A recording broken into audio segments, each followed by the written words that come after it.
ще станат и европейски шампиони. Стига палката да стигне до финала.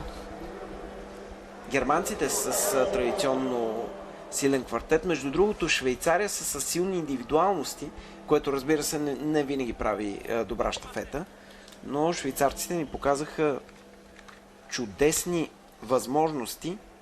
Да не забравяме, че двама от медалистите на 200 метра, Уилям Реайс и Тимоти Мументалер, са тук на втори и на четвърти пост.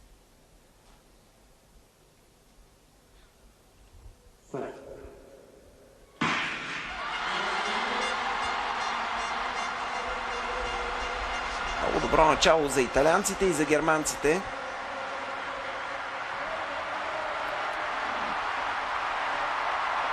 Виждате какво прави Ламонт Джейкъбс. Отлична работа на щафетата на Германия също. Италия с сериозна преднина. Филипо Торто приема щафетата. Швейцария, Нидерландия на второто място.